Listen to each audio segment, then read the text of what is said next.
Welcome to the question of the day. Today's question is from Jamie in Arizona. And Jamie asks, we sell HVAC and we have a lot of rentals in our area. And so the owner often isn't there and many times not even in the state.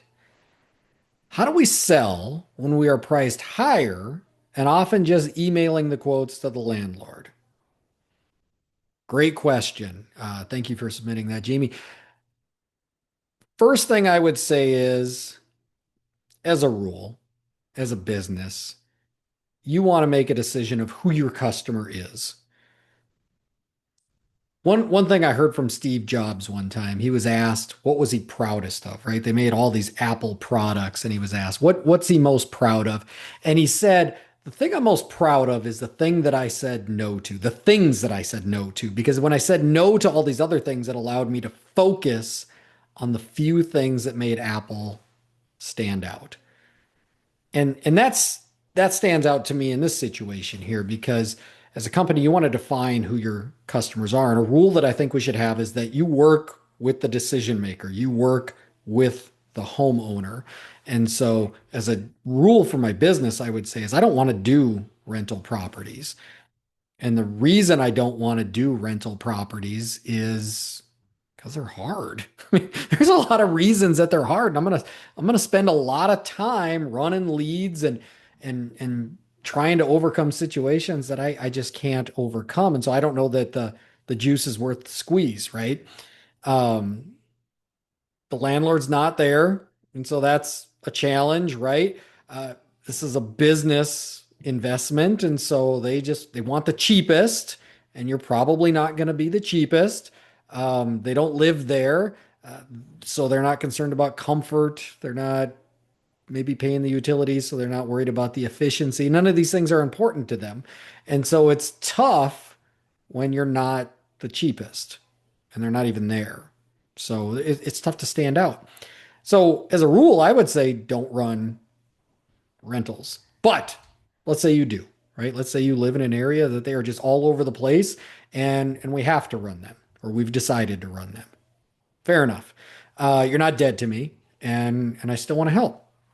So if you are going to run a rental, there are three big things that I do to maximize rental calls when I'm selling HVAC.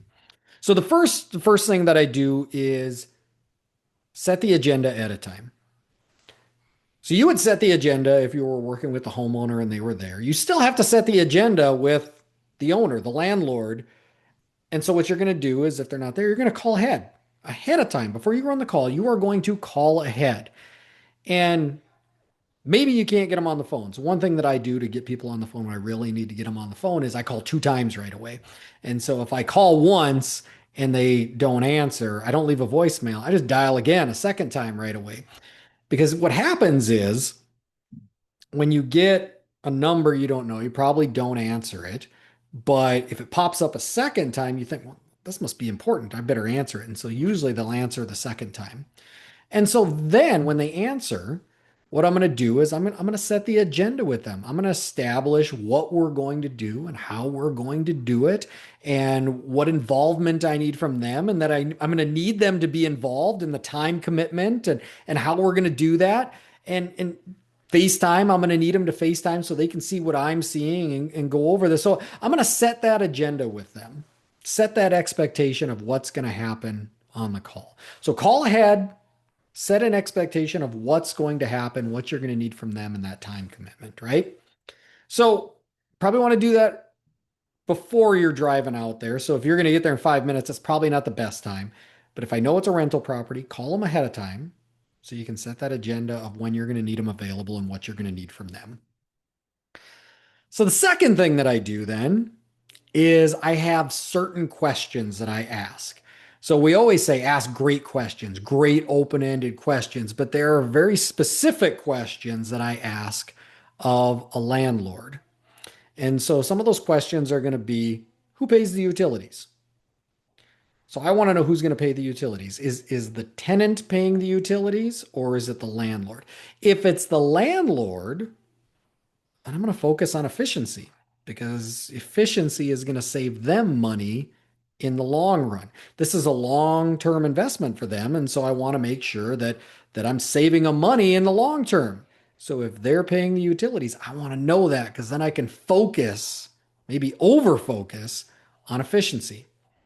Another question I want to ask them, I want to ask them what things can I share with the tenant? Is there certain things you want me to talk about with the tenant or not talk about with the tenant? That's going to help me set up uh, what I can share and not share. Some landlords don't want you talking to the tenant at all.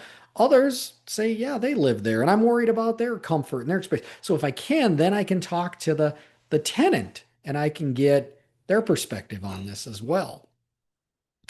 I want to ask them this question as well. I want to ask them, is this a short-term investment or is this rental a long-term investment?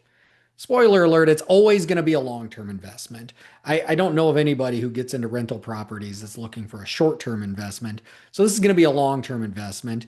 And I ask that question so that they tell me it's a long-term investment because then I can focus on the long-term savings. I can focus on things like warranties. I can focus on things like saving money over the long term because this is a business to them. This is an investment. In any way that I can control future costs and save them money over the long term is going to benefit them. And so that's another area that I want to focus on, maybe over focus on. Now, the third thing that I want to do is with that landlord, I want to present over something like FaceTime or Zoom. I want to make that presentation as normal as possible. And so I would have set this back when I was setting the agenda, but I set the stage that we're going to be presenting over FaceTime or Zoom so that we're talking face to face, that they're looking at the options, that if I draw something out, I can show it to them. I want to make this as normal of a presentation as I possibly can. It's also going to set me up that I can ask for the sale. I'm not simply emailing quotes over. I can ask for the sale. I can then also problem solve if there's objections. So if something's getting in the way, I can dive in. I can identify what that objection is. I can find a solution to that, and we can find a path forward to keep moving forward. So I want to present over Zoom or FaceTime or something like this, right? The overall key is by doing these three things, setting the agenda ahead of time, asking these great questions, and then presenting to them over Zoom or FaceTime. What I'm doing is I'm making it as close to a normal call as possible. Really, what differentiates the good from the great in sales is we are constantly pulled out of process, but the great salespeople can get back into process. Have you ever noticed you go to a training and in the training, the trainer goes over what is the sales process. This is what a call should look like, right? And it's very cookie cutter.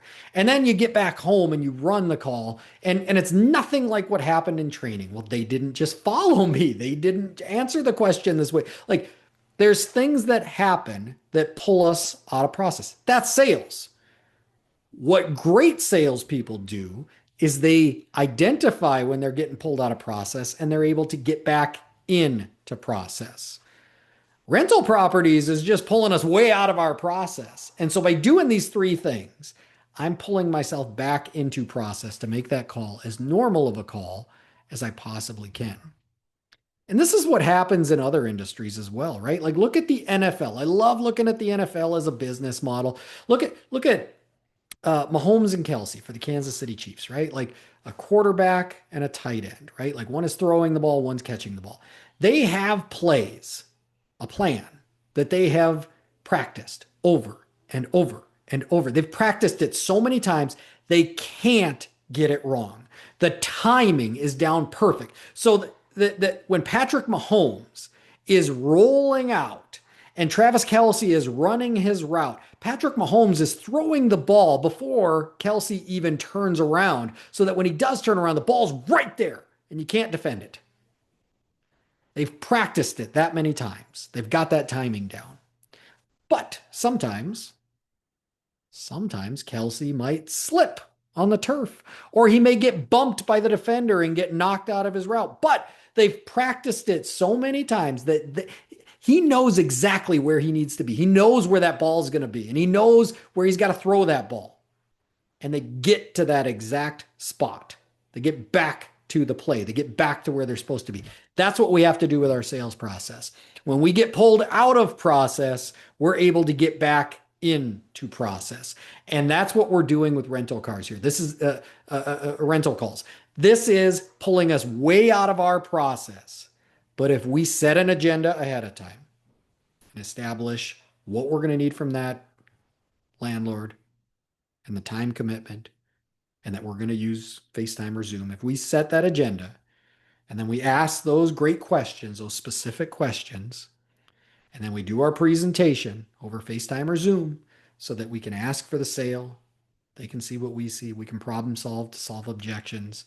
If we do those things, that's us getting back into process. So rental calls. First, I would say don't do them. But if you do, follow these rules and it will help you in your sales calls. So that's today's question of the day.